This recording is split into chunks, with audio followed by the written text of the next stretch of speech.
എറണാകുളത്തിൻ്റെ യുവമുഖം ഹൈബി ഈഡൻ തന്നെയാണ് ഇത്തവണയും UDFിൻ്റെ സ്ഥാനാർത്ഥിയായിട്ട് വരിക. കഴിഞ്ഞ തവണ P. രാജീവിനെ ഇറക്കി LDF മണ്ഡലം പിടിക്കാൻ ശ്രമിച്ചിരുന്നു. ഇത്തവണ വലിയ സന്നാഹങ്ങളോടെ LDF മത്സര രംഗത്തുണ്ടാകുമെന്നാണ് ഇതുവരെയുള്ള കേൾവി. എതിരാളിയെ കാത്തിരിക്കുകയാണ് ഹൈബി ഈഡൻ. ഹൈബി ഈഡനാണ് ഇപ്പോൾ നമ്മൾ കാണാൻ പോകുന്നത്.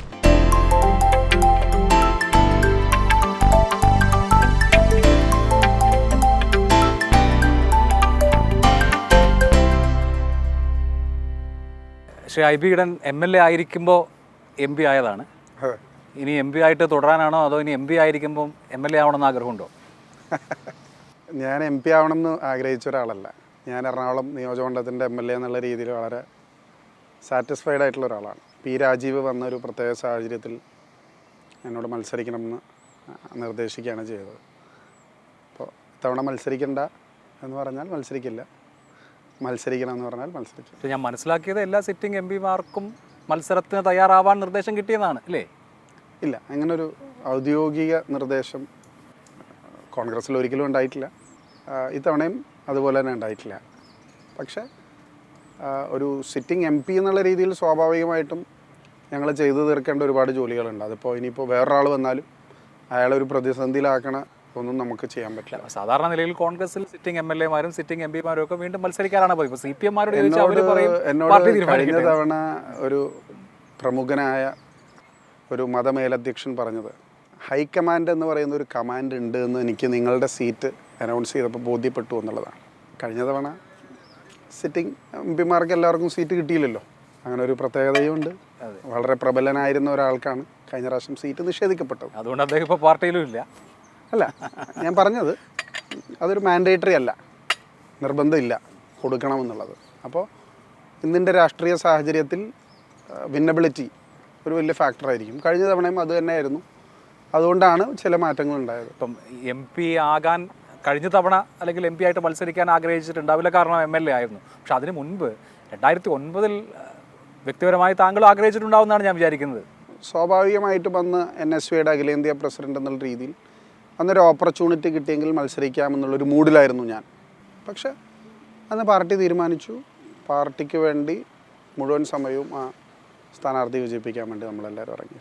ഇടതുപക്ഷത്തു നിന്നൊക്കെ തെരഞ്ഞെടുപ്പാകുമ്പോൾ സ്വാഭാവികമായും ഉയരാനിടയുള്ള ചോദ്യം, കഴിഞ്ഞ തവണ 19 പേരെ ഇവിടെ നിന്ന് നിങ്ങൾ UDFിൻ്റെ ആളുകളായിട്ട് അയച്ചല്ലോ, അവർ ഡൽഹിയിൽ പോയിട്ട് എന്ത് ചെയ്തു എന്ന് ചോദിക്കുമ്പോൾ അതിനുള്ള ഉത്തരം എന്താ? അല്ല, ഏത് തലത്തിൽ വേണമെങ്കിലും നമുക്ക് നമ്മുടെ പാർലമെൻ്ററി റെക്കോർഡ്സ് മറുപടി പറയുമല്ലോ.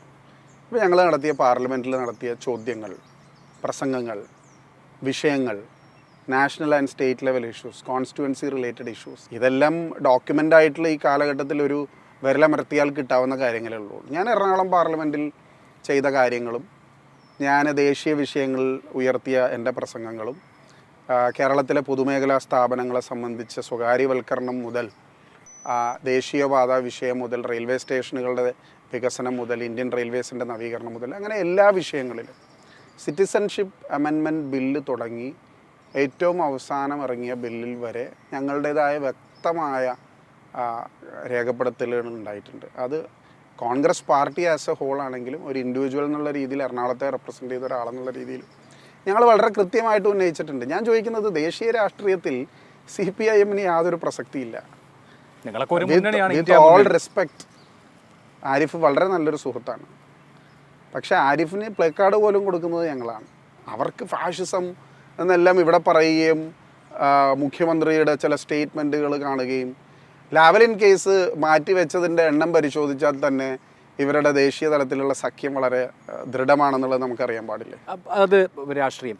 അപ്പോൾ അതിനപ്പുറത്ത് എറണാകുളം എന്ന് പറഞ്ഞാൽ കേരളത്തിൻ്റെ മെട്രോ സിറ്റിയാണ്. ആ മെട്രോ സിറ്റിയെ പ്രതിനിധീകരിക്കുന്ന MP ആണ്. അപ്പോൾ ഇവിടുത്തെ ഒരു കോസ്മോപൊളിറ്റൻ നേച്ചറൊക്കെ ഉള്ള തലമുറ ഇവിടെയുണ്ട്. ഞങ്ങളുടെ MP ഞങ്ങൾക്ക് എന്ത് ചെയ്തു എന്ന് അവർ ചോദിച്ചാൽ എന്ത് പറയും? ഇപ്പോൾ നാഷണൽ ഹൈവേയുടെ വികസനം, എറണാകുളത്തെ ഏറ്റവും കൂടുതൽ ഗതാഗത കുരുക്ക് അനുഭവപ്പെടുന്ന സ്ഥലമാണല്ലോ. NH66-ൻ്റെ വികസനം കാസർഗോഡ് മുതൽ തിരുവനന്തപുരം വരെയുള്ള വികസനമാണ്. പക്ഷേ അതിലൊരുപാട് പ്രതിസന്ധികളുണ്ടായിരുന്നു. ആ പ്രതിസന്ധികളിലെല്ലാം ലോക്കൽ ലെവലിൽ ഇടപെട്ടിട്ടുള്ള ഒരാളാണ്. ഇതൊക്കെ ഇപ്പം NHAയ്ക്കും കേന്ദ്രത്തിനും സംസ്ഥാനത്തിനും ഒക്കെ സേയുള്ള കാര്യങ്ങളാണ്. MPക്കും MPയുടേതായ റോളുണ്ട്, ഞാനത് എഗ്രി ചെയ്യുന്നു. അതിനപ്പുറത്ത് ഇപ്പോൾ എൻ്റെ പ്രോജക്റ്റ് എന്ന് പറയാൻ കഴിയുന്ന എന്തെങ്കിലും ഒരു കാര്യം എറണാകുളത്തിന് വേണ്ടി? അല്ല, ഞാൻ പറഞ്ഞല്ലോ, ഇപ്പം നിങ്ങൾ പറയുന്നത് ഇതെല്ലാം സെൻട്രൽ. അപ്പോൾ നാഷണൽ ഹൈവേയും റെയിൽവേയും എല്ലാം സെൻട്രലിൻ്റെയും ബാക്കിയുള്ളതെല്ലാം സ്റ്റേറ്റിൻ്റെയും. അങ്ങനെയാണെങ്കിൽ MP എന്ന് പറയുന്ന ഒരാളെ കൊണ്ട് വലിയ പ്രത്യേകിച്ച് കാര്യമൊന്നുമില്ലല്ലോ. ഞാൻ പാർലമെൻറ്റിൽ വിഷയങ്ങൾ അവതരിപ്പിക്കുകയും MP ഫണ്ട് ചെലവഴിക്കുകയും മാത്രമല്ല ചെയ്തിട്ടുള്ളത്. എൻ്റെ ഒരുപാട് റീച്ച് ഔട്ട് പ്രോഗ്രാംസ് ഈ കാലയളവിൽ ഉണ്ടായിട്ടുണ്ട്. എൻ്റെ വിദ്യാഭ്യാസ പദ്ധതികളുണ്ട്, എൻ്റെ ആരോഗ്യരംഗത്തെ പദ്ധതികളുണ്ട്. ഞാൻ എല്ലാ വർഷവും ഒരു സൂപ്പർ സ്പെഷ്യാലിറ്റി മെഡിക്കൽ ക്യാമ്പ്, സൗഖ്യം എന്ന് പറയുന്ന ഒരു മെഡിക്കൽ ക്യാമ്പ് നടത്താറുണ്ട്. അതിൻ്റെ ഒരുപാട് ഫോളോ അപ്പ് ട്രീറ്റ്മെൻറ്റ്സ് നമ്മൾ CSR ഫണ്ട് ഉപയോഗിച്ച് നടത്താറുണ്ട്. മറ്റൊരു പ്രധാനപ്പെട്ട ക്യാമ്പയിനായിരുന്നു മെൻസ്ട്രൽ ഹൈജീനുമായി ബന്ധപ്പെട്ട് കപ്പ് ഓഫ് ലൈഫ് എന്ന് പറയുന്ന ഒരു 4 മാസം നീണ്ടു നിൽക്കുന്ന ലോകത്തിലെ ഏറ്റവും വലിയ മെൻസ്ട്രൽ ഹൈജീൻ ക്യാമ്പയിൻ. അത് ഗിന്നസ് ബുക്ക് ഓഫ് വേൾഡ് റെക്കോർഡ്സിലും. ഇപ്പോൾ മെൻ്റൽ ഹെൽത്ത് ക്യാമ്പയിൻ ഒരു പുതിയ പദ്ധതി ലോഞ്ച് ചെയ്യുകയാണ്. വളർന്നു വരുന്ന ആത്മഹത്യാ നിരക്ക്, ഡ്രഗ് അബ്യൂസ്, അതുപോലുള്ള സാമൂഹ്യ വിപത്തുകൾ, ഒരു നഗരത്തിൻ്റെ വളർച്ചയിൽ ബാധിക്കുന്ന സ്വാഭാവികമായ വിഷയങ്ങൾ, അത് ജനങ്ങളിൽ കൂടുതൽ ജനകീയമായ ക്യാമ്പയിനുകളായിട്ട് ഞങ്ങൾ ഉയർത്തുകയാണ്. സ്മാർട്ട് അംഗൻവാടികൾ എൻ്റെ ഒരു പ്രധാനപ്പെട്ട പദ്ധതിയാണ്. ഒരു പാർലമെന്റ് അംഗത്തെ സംബന്ധിച്ച് ആസ്തി വികസന ഫണ്ട് 5 കോടി രൂപയുടേതാണ്.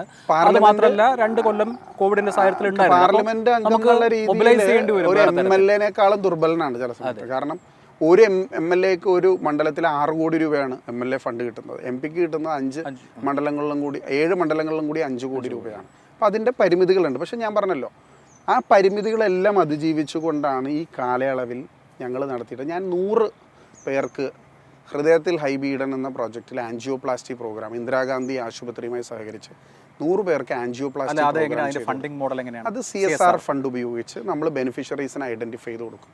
എൻ്റെ തണൽ എന്ന് പറയുന്ന ഭവന പദ്ധതി 2018 പ്രളയത്തിനെ തുടർന്ന് ചേരാനെല്ലൂർ പഞ്ചായത്തിൽ തുടങ്ങിയ, എൻ്റെ MLA ആയിരുന്നപ്പോൾ തുടങ്ങിയൊരു പദ്ധതിയാണ്.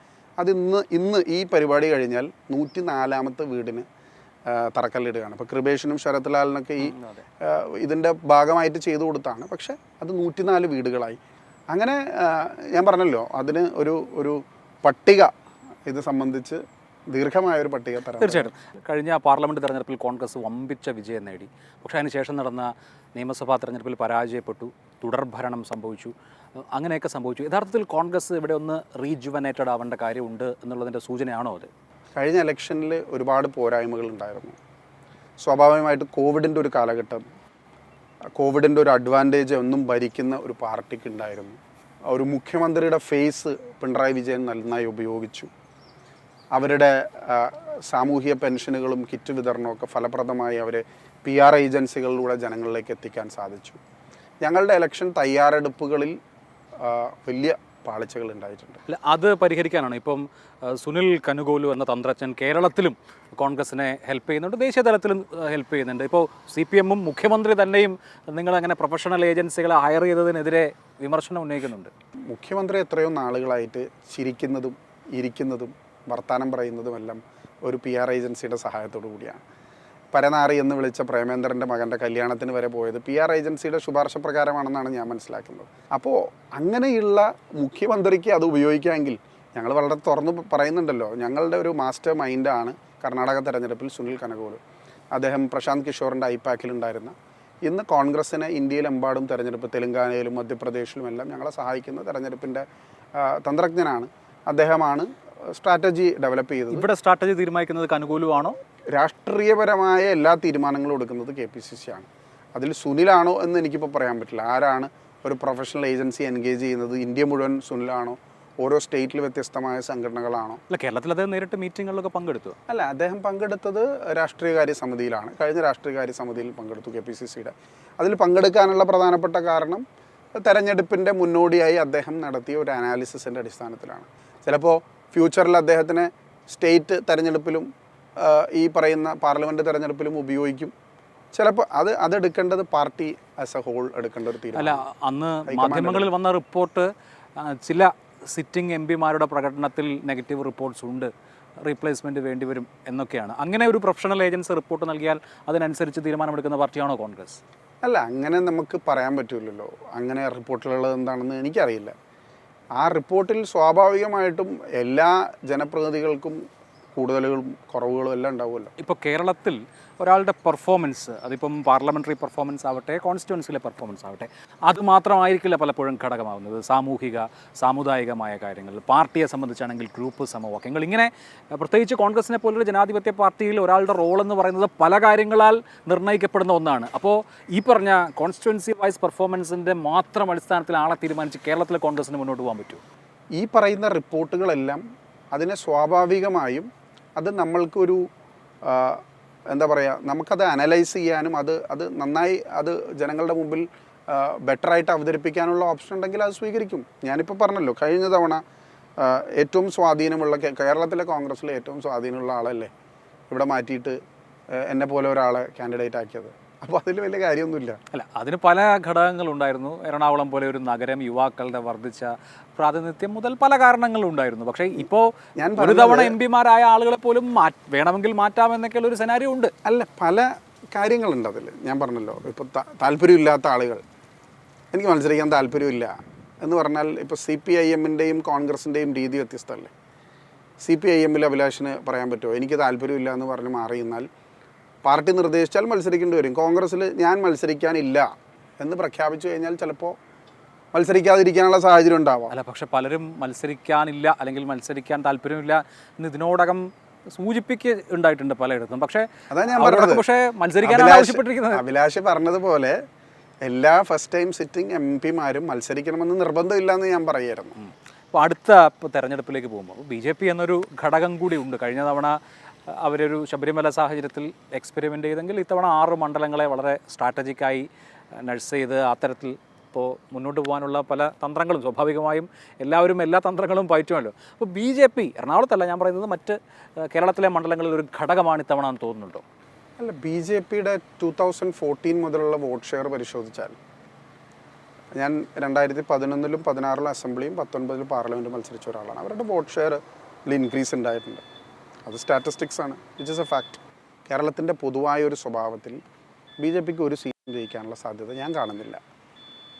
അതിൽ അവർ ഏറ്റവും കൂടുതൽ ഫോക്കസ് ചെയ്യുന്ന മണ്ഡലങ്ങളിൽ പോലും അവർ കഴിഞ്ഞ പ്രാവശ്യത്തിനേക്കാൾ താഴെ പോകുമെന്ന് വിശ്വസിക്കുന്ന ഒരാളാണ് ഞാൻ. അതിനൊരുപാട് കാരണങ്ങളുണ്ട്. ഇപ്പോൾ സെൻട്രൽ ഗവൺമെൻറ്റിൻ്റെ പല പോളിസീസും നോക്കിയാൽ തന്നെ സാധാരണക്കാരന് ഒരു പ്രയോജനം കിട്ടുന്ന ഒരു ഗവൺമെൻറ്റായി കേന്ദ്ര സർക്കാരിനെ വിശേഷിപ്പിക്കാൻ കഴിയുമെന്ന് എനിക്ക് തോന്നുന്നില്ല. നിയമസഭയിലായിരുന്നപ്പോൾ നിങ്ങൾ യുവ MLA-മാരുടെ ഒരു ബ്ലോക്കും ഒരു ഗ്രൂപ്പും ഒക്കെ ഉണ്ടായിരുന്നു. കൈയൊക്കെ ചൂണ്ടി നിന്ന് പടമൊക്കെ എടുക്കാനുള്ള സാഹചര്യം ഉണ്ടായിരുന്നു. അതൊക്കെ മിസ് ചെയ്യുന്നുണ്ടോ? അവരുമായിട്ട് നല്ലൊരു സൗഹൃദം ഉണ്ടായിരുന്നു. അത് സത്യം പറഞ്ഞാൽ ഞങ്ങളെ കുറച്ച് യാത്രകളൊക്കെ ഉണ്ടായിരുന്നു. ആ യാത്രകളൊക്കെ യഥാർത്ഥത്തിൽ മിസ് ചെയ്യുന്നുണ്ട്. മാത്യു കുഴൽനാടനൊക്കെ വലിയ സ്റ്റാർ ആവുന്ന കാണുമ്പോൾ തോന്നുന്നുണ്ടോ? ഒരുപാട് സ്റ്റാറുകൾ വരണം എന്ന്. മാത്യു കുഴൽനാടൻ ഞങ്ങളെല്ലാം KSUവിൽ ഉണ്ടായിരുന്നതാണ്. എന്നെക്കാളും കുറച്ച് സീനിയർ ആണെങ്കിലും ഞങ്ങൾ KSUവിൽ ഓരോ കാലഘട്ടത്തിൽ ഉണ്ടായിരുന്ന. മാത്യുവിനെ പോലെ, ഷാഫിയെ പോലെ, ബൽറാം അസംബ്ലിയിലില്ല, അങ്ങനെ ഒരുപാട് ആളുകൾ അസംബ്ലിയിൽ വരണം. ഇപ്പോൾ ഈ പാർലമെൻറ്റിൽ ആവശ്യപ്പെട്ട കാര്യങ്ങളെക്കുറിച്ച് പറയുന്നതിനിടയ്ക്ക് എനിക്കിപ്പോൾ ഓർമ്മ വന്നൊരു സംഭവം, ഇടയ്ക്ക് SFIയെ നിരോധിക്കണമെന്ന ഒരു പരാമർശം ശ്രീ ഹൈബീഡിലുണ്ടായി. ശരിയാണ്, SFI നിങ്ങൾക്ക് എതിരായി പല കാര്യങ്ങൾ ചെയ്യുന്നുണ്ടാവും, വിമർശനമൊക്കെ ഉണ്ടാവും. പക്ഷേ ഒരു വിദ്യാർത്ഥി സംഘടനയെ NSUIയുടെ മുൻ ദേശീയ പ്രസിഡന്റ് നിരോധിക്കണം എന്നാവശ്യപ്പെടുന്നതൊക്കെ കടന്ന കൈയല്ലേ? ഞാൻ പറഞ്ഞതിന് ശേഷം ഓരോ ഇൻസിഡൻറ്റ് ഉണ്ടാകുമ്പോൾ സാമൂഹ്യ മാധ്യമങ്ങളിൽ പറയുന്നത് ശരിയായിരുന്നു പറഞ്ഞതെന്നുള്ളതാണ് കാര്യം. രാഹുൽ ഗാന്ധിയുടെ ഓഫീസ് SFI തല്ലിപ്പൊളിക്കുക. ഞാനത് പറഞ്ഞതിൻ്റെ സാഹചര്യം, ട്രിവാൻഡ്രം ലോ കോളേജിൽ ഒരു പെൺകുട്ടിയെ വലിച്ചഴച്ച് റോട്ടിലിട്ട് അടിക്കുകയാണ്. ഒരു പെൺകുട്ടിയെ നിങ്ങൾ ആലോചിക്കണം. എൻ്റെ ഈ അഭിപ്രായത്തോട് ഭൂരിപക്ഷം ASFകാർക്കും വലിയ യോജിപ്പാണ്. കാരണം ഏറ്റവും കൂടുതൽ പീഡനങ്ങൾ അനുഭവിക്കുന്ന ASFകാരാണല്ലോ. അപ്പോൾ ഇടതുപക്ഷ സഹയാത്രികരായിട്ടുള്ള ആളുകൾ തന്നെ ഒരുപാട് പേഴ്സണലി വിളിച്ച് കൺഗ്രാജുലേറ്റ് ചെയ്ത കാര്യമാണ്. അല്ലാതെ പോസിബിൾ ആണോ? ഞാൻ ചോദിക്കുന്നത്, ഒരു വിദ്യാർത്ഥി സംഘടനയെ നിരോധിക്കുക. അഭിപ്രായം ചോദിച്ച് നിയമമന്ത്രി ഒരു കത്തയച്ചിട്ടുണ്ടായിരുന്നു. അതിന്റെ പോസിബിലിറ്റി ചോദിച്ച് കിരൺ റിജ്ജു എന്ന് പറയുന്ന മന്ത്രി സംസ്ഥാന ഗവൺമെന്റിന് കത്തയച്ചിട്ടുണ്ടായിരുന്നു. അത് സംസ്ഥാന ഗവൺമെന്റ് ചോദിക്കണം. സംസ്ഥാന ഗവൺമെന്റ് കേരളത്തിൽ മാത്രമുള്ള സംഘടനയല്ല. അല്ല, SFI കേരളത്തിൽ മാത്രമേ ഉള്ളൂ ഇപ്പോൾ. അത് വേറെ കാര്യം. അല്ല, ഇപ്പോൾ SFIയുടെ പഴയ ജനറൽ സെക്രട്ടറി ആയ സീതാറാം യെച്ചൂരിയാണ് രാഹുൽ ഗാന്ധിയുടെ ഏറ്റവും അടുത്ത കമ്പനി സുഹൃത്ത്. അതെ. അപ്പോൾ ആ SFI ആണ് നിരോധിക്കുന്നത്. ഐസയുടെ ഏറ്റവും വലിയ ആളാണ് പ്രിയങ്ക ഗാന്ധിയുടെ സെക്രട്ടറി. അതുകൊണ്ട് കാര്യമില്ലല്ലോ. ഇപ്പം കഴിഞ്ഞ തവണ P രാജീവായിരുന്നു എതിരാളി. CPM എല്ലാ സമയത്തും സ്വന്തം ചിഹ്നത്തിൽ പാർട്ടിക്കാരെ തന്നെ മത്സരിപ്പിക്കാറില്ല, സ്വതന്ത്രരെ മത്സരിക്കുന്ന ഒരു കീഴ്വഴക്കം നമ്മൾ കുറേ കാലമായിട്ട് കണ്ടിരുന്നു. ഇത്തവണ ഒരു കട്ട പാർട്ടിക്കാരൻ തന്നെ എതിരാളിയായിട്ട് വരുമെന്നാണോ പ്രതീക്ഷിക്കുന്നത്? ഇല്ല, എനിക്കറിയില്ല. കാരണം ഡോക്ടർ സെബാസ്റ്റ്യൻ പോളായിരുന്നു, ഞാൻ വളരെ ബഹുമാനിക്കുന്ന ഡോക്ടർ സെബാസ്റ്റ്യൻ പോളായിരുന്നു ആദ്യത്തെ എൻ്റെ എതിരാളി. പിന്നെ ഇപ്പോഴത്തെ മേയറായിരുന്ന അനിൽകുമാറായിരുന്നു, ഇപ്പോൾ പി രാജീവായിരുന്നു അവരുടെ ഏറ്റവും വലിയ ഹെവി വെയ്റ്റ് എന്ന് പറയാൻ കഴിയുന്ന ആൾ.